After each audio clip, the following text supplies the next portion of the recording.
आज जिस विषय पर हम बात करेंगे वो है इटली का एकीकरण। अगर विश्व इतिहास को देखें तो जर्मनी और इटली का एकीकरण विश्व इतिहास या कहें कि यूरोपियन इतिहास की महत्वपूर्ण घटनाएं हैं और आगे चल के जर्मनी और इटली के एकीकरण ने ही यूरोप के इतिहास को काफ़ी हद तक प्रभावित किया। अगर इटली के एकीकरण की बात करें तो सबसे पहले, या मैं ये भी कह सकता हूँ कि इटली और जर्मनी दोनों के एकीकरण में कांग्रेस ऑफ वियना या वियना सम्मेलन से ही स्टार्ट किया जाए तो ज़्यादा ठीक रहेगा।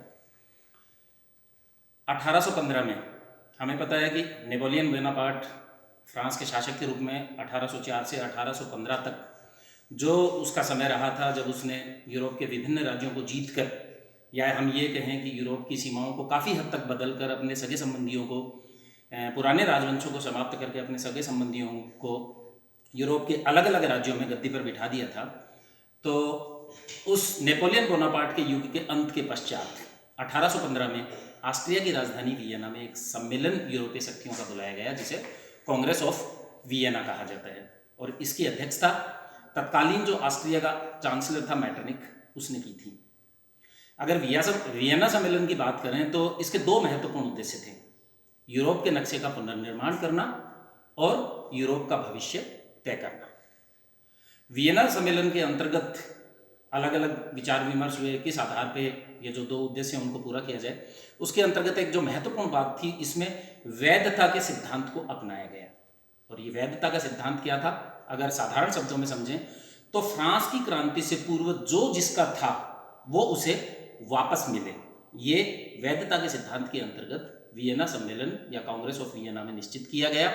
और फ्रांस में नेपोलियन के पतन के पश्चात जो बूर्बो डायनेस्टी को जो पुनः स्थापित किया गया, जो फ्रांस की सत्ता बूर्बो डायनेस्टी को जो वापस मिली, उसके पीछे भी ये वैधता का सिद्धांत ही काम कर रहा था।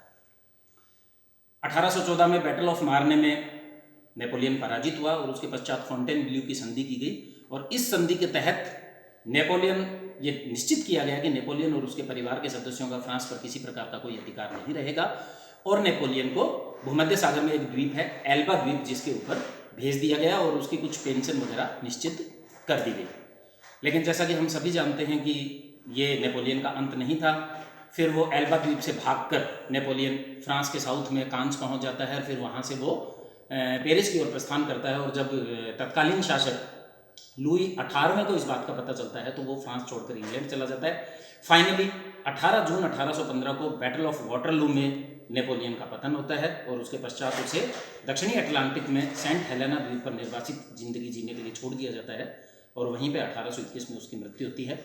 खैर, ये जो वियना कांग्रेस था, हम ये कह सकते हैं कि वियना कांग्रेस ऑफ वियना के वास्तुकारों ने इटली के एकीकरण को असंभव बना दिया। उन्होंने इटली का एकीकरण नहीं होने दिया, जानबूझकर, ये भी कह सकते हैं कि जानबूझकर इटली का एकीकरण नहीं होने दिया। कांग्रेस ऑफ वियना के अंतर्गत जो निश्चित किया गया, या जो इटली की जो भौगोलिक सीमाएं निश्चित की गई, उनके ऊपर अगर हम थोड़ा सा विचार करें तो हम देखते हैं कि इटली के दो राज्य लोम्बार्डी और वेनेशिया ऑस्ट्रिया को दे दिए गए। वैधता के सिद्धांत के आधार पर इटली के तीन राज्य पार्मा, मोडेना और टस्कनी, ये ऑस्ट्रिया की हैब्सबर्ग जो डायनेस्टी थी उसके शासकों को दे दिए गए। रोमेग्ना और पेपल स्टेट, इनके ऊपर पोप का अधिकार था।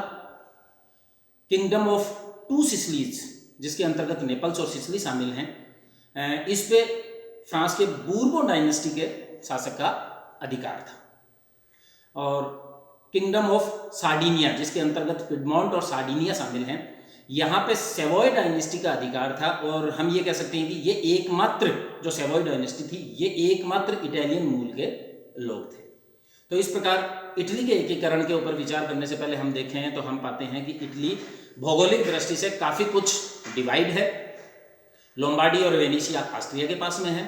पार्मा, मोडेना और टस्कली के जो इटालियन राज्य हैं वो वैधता के सिद्धांत के आधार पर ऑस्ट्रिया के हैब्सबर्ग डायनेस्टी को सुपुर्द कर दिए गए हैं। रोमेग्ना और पेपल स्टेट पर पोप का अधिकार है। किंगडम ऑफ टू सिसिलीज, जिसके अंतर्गत नेपल्स और सिसिली शामिल हैं, उस पर फ्रांस की बूर्बो डायनेस्टी का अधिकार है। और किंगडम ऑफ सार्डिनिया, जिसमें पिडमोंट और सार्डिनिया सम्मिलित हैं। यहाँ पे सेवोई डायनेस्टी का अधिकार है और ये सेवोई डायनेस्टी एकमात्र इटालियन मूल के लोग हैं। अब जो एक बड़ा काम था जो इटली का एकीकरण एक बड़ा महती, या हम ये कहें कि एक महान कार्य जिसको कहा जा सकता है, वो किसी एक व्यक्ति के बस की बात नहीं थी। इसलिए अलग अलग व्यक्तियों और अलग अलग संस्थाओं ने इसमें महत्वपूर्ण योगदान दिया। तो यहाँ हम एक एक करके उनके योगदान की चर्चा करेंगे। यहाँ थोड़े से डिस्कस ये भी कर सकते हैं कि इटली को जीतने के पश्चात नेपोलियन ने इटली में गणतंत्र की स्थापना की थी, लेकिन इसके पश्चात जब स्वयं नेपोलियन बोनापार्ट इटली का एक आर्थिक उपनिवेश के रूप में या एक उपनिवेश के रूप में जब उसका प्रयोग करने लगा, तो इटली के लोगों में राष्ट्रवाद की भावना जागृत हुई और इसीलिए ये कहा जाता है कि नेपोलियन बोनापार्ट ही इटली में राष्ट्रवाद की भावना का जन्मदाता था। खैर, अगर इटली के एकीकरण में जिनकी महत्वपूर्ण भूमिका रही है उन संस्थाओं और व्यक्तियों की बात करें तो सबसे पहले जिसका जिक्र आता है, जो नाम आता है, एक संस्था है कार्बोनेरी। ये संस्था 1810 में नेपल्स में स्थापित हुई थी और ये खान मजदूरों की संस्था थी। इसके दो महत्वपूर्ण उद्देश्य थे: षड्यंत्र के माध्यम से सत्ता को बदलना और विदेशियों को इटली से बाहर खदेड़ना। इस संस्था का जो झंडा था उसमें तीन कलर का ये झंडा था, जो काला, लाल और नीला। और एक समय नेपोलियन थर्ड और मैजिनी भी इस संस्था के सदस्य रह चुके थे। नेपोलियन थर्ड आगे चलकर हम देखेंगे कि वो फ्रांस का शासक बनता है, तो नेपोलियन थर्ड और मैजिनी भी एक समय इस संस्था के सदस्य रह चुके थे। अब जो पहला सबसे महत्वपूर्ण नाम है वो है मैजिनी, ज्यूसेप मैजिनी।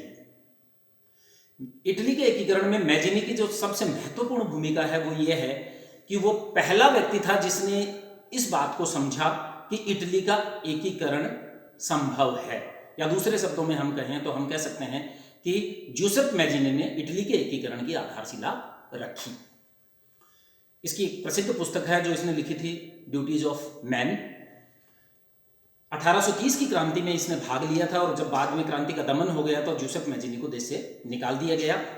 1831 में ज्यूसेप मैजिनी ने फ्रांस में मार्सेल्स नामक स्थान पर युवा इटली या यंग इटली नामक संगठन स्थापित किया।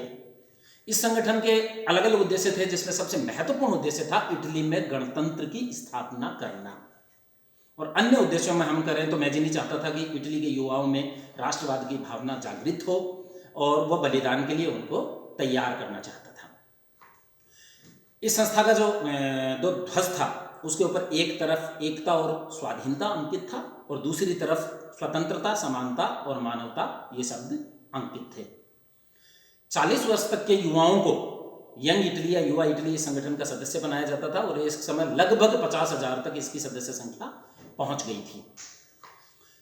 मैजिनी ये कहा करता था कि जब भी खड़े हों तो एकीकृत इटली का नाम लेकर खड़े हों।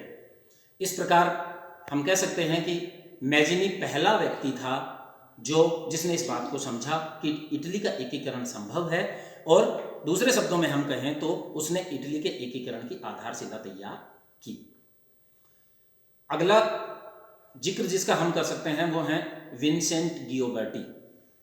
ये पोप की अध्यक्षता में इटली के एकीकरण का समर्थक था, और चूंकि यह पोप का समर्थक था इसलिए तत्कालीन पोप पायस 9 और अन्य जो धर्माधिकारी क्लर्जी या चर्च वगैरह, अगर मैं ये कहूँ कि चर्च का इनको इस मत के लोगों को समर्थन था और इस मत के लोगों को नियोगुल्फ्स कहा जाता था। दोबारा एक बार अगर मैं बोलूँ, इस मत के लोग जो ये मानते थे कि इटली का एकीकरण पोप या चर्च के नेतृत्व में किया जा सकता है, इस मत के लोगों को नियोगुल्फ्स कहा जाता था और इनमें महत्वपूर्ण था विंसेंट गियोबर्टी। एक उदार शाही वर्ग और था, शाही वर्ग के लोग थे जिनमें महत्वपूर्ण नाम है ला फरीना और डेनियल मेनिन, और ये लोग ये मानते थे कि इटली का एकीकरण पिडमोंट के नेतृत्व में ही संभव है। पिडमोंट अगर मैं एक बार दोबारा रिकॉल करूं तो मैंने ये बताया था कि किंगडम ऑफ सार्डिनिया, जिसके अंतर्गत पिडमोंट और सार्डिनिया सम्मिलित थे, और यहाँ सेवोय डायनेस्टी का अधिकार था, और सेवोय डायनेस्टी ही, अगर इटली के अन्य भौगोलिक क्षेत्रों की बात करूं तो एकमात्र सेवोय डायनेस्टी ही ऐसा है जो इटालियन मूल के लोग थे। किंगडम ऑफ सार्डिनिया जिसके अंतर्गत पिडमोंट और सार्डिनिया सम्मिलित थे और यहाँ सेवॉय डायनेस्टी का अधिकार था। और ये सेवॉय डायनेस्टी एकमात्र इटालियन मूल के हम कह सकते हैं कि इटालियन मूल के ये शासक थे। तो उदार शाही वर्ग जिनके नेता ला फरीना और डेनियल मेनिन थे, वो ये चाहते थे कि पिडमोंट के नेतृत्व में ही इटली का एकीकरण किया जाए। इस प्रकार हम देखते हैं कि कावूर आगे और महत्वपूर्ण घटनाएं अगर हम आएंगी, हम ज़्यादा बड़ा वीडियो अपलोड नहीं कर सकते, इसलिए इसको छोटे छोटे टुकड़ों में ही हम वीडियो बना के डालेंगे। तो जो पहला पार्ट है इटली के एकीकरण का, उसके अंतर्गत हमने कांग्रेस ऑफ वियना का जिक्र किया, जिसकी अध्यक्षता ऑस्ट्रिया के तत्कालीन चांसलर मेटरनिख ने की थी। उसके उद्देश्य बताया कि यूरोप के नक्शे का पुनर्निर्माण करना, यूरोप का भविष्य तय करना। उसमें एक वैधता का सिद्धांत अपनाया गया, जिसके अंतर्गत ये निश्चित किया गया कि फ्रांस की क्रांति से पूर्व जो जिसका था वो उसी को वापस मिले। और हम कह सकते हैं कि कांग्रेस ऑफ वियना के वास्तुकारों ने इटली के एकीकरण में बाधा पहुंचाई और जानबूझकर इटली का एकीकरण नहीं होने दिया। लोम्बार्डी और वेनेशिया जो इटालियन राज्य हैं वो ऑस्ट्रिया के पास में हैं। पार्मा, मोडेना और टस्कली के जो इटालियन राज्य हैं उन पर ऑस्ट्रिया के हैब्सबर्ग डायनेस्टी के शासकों का अधिकार है। रोमेग्ना और पेपल स्टेट, इनके ऊपर पोप का अधिकार है। किंगडम ऑफ टू सिसिलीज, जिसमें नेपल्स और सिसिली प्रमुख हैं, उस पर फ्रांस की बूरबोन डायनेस्टी का अधिकार है। और किंगडम ऑफ सार्डिनिया, जिसके अंतर्गत पिडमोंट और सार्डिनिया शामिल हैं, उसके ऊपर सेवॉय डायनेस्टी, जो एकमात्र इटालियन मूल की जो डायनेस्टी है, उसका अधिकार है।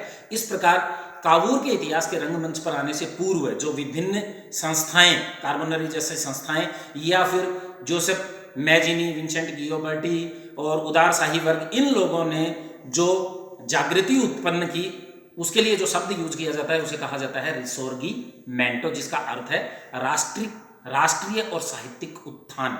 तो कावूर के इतिहास के रंगमंच पर आने से पूर्व जो अलग अलग संस्थाओं, अलग अलग व्यक्तियों ने जागृति उत्पन्न की, उसे रिसोर्गीमेंटो कहा जाता है, जिसका अर्थ है राष्ट्रीय और साहित्यिक पुनरुत्थान। अब इटली के एकीकरण में अगर पिडमोंट को अध्यक्ष के रूप में मान्यता दिलवाई जाए, या इटालियन राज्यों को पिडमोंट के तैयार किया जाए कि वो पिडमोंट के नेतृत्व में इटली के एकीकरण जैसा महत्वपूर्ण कार्य किया जा सकता है, तो इसके लिए जो भूमिका तैयार की, उसमें दो महत्वपूर्ण व्यक्तियों का योगदान था, विक्टर इमैनुअल II और कावूर, जिसका जिक्र हम आगे के वीडियो में